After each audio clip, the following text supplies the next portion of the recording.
你看我掌握了一点黑材料。其实今天乔伯姐就是坐在这儿哈，然后肯定毫无疑问你出名那么早了，然后那个不停的那个媒体哈都得轮番轰炸了好几轮了。但是我觉得，坐在我面前的乔伯姐，我依然不觉得她是一个特别擅长在那个媒体或者镜头面前眉飞色舞的人，所以我就可以想象你刚开始出镜的时候应该是比较囧吧。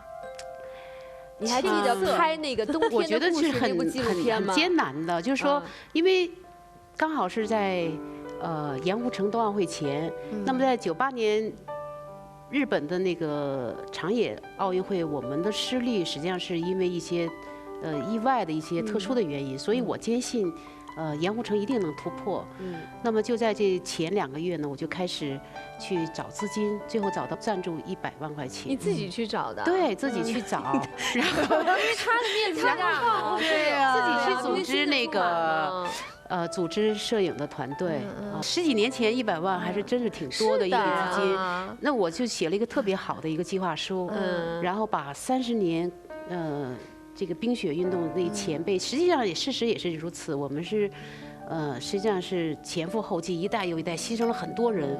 我们是踩着这些所谓的巨人的肩膀走过来，我们可以规避很多这些失败的教训。所以呢，我就想要把他们故事写出来。这样的你把这些故事都给赞助商写下来了。我不用那么详细去写，但是我想去拍，我想激励更多的人。所以当时我做主持的时候，真的是一脸的窘相。那个时他们那个羽绒服实际上是很憨的哈。后来我的朋友说：“哎呦，你怎么像卖菜的呀？”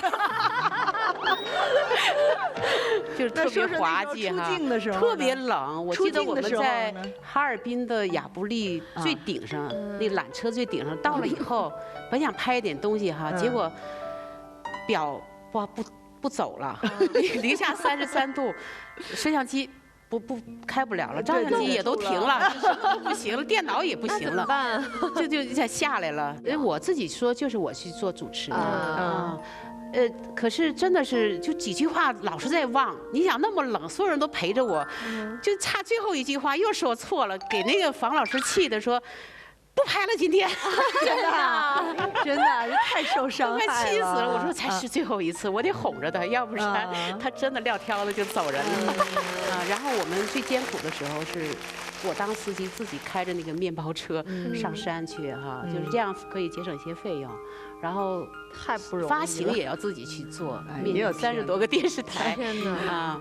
这确实很不容易，然后最后一直到盐湖城冬奥会杨洋实现突破，在这之前播出，正好在那一集结束的时候，奥运会开始，我觉得特别有意义。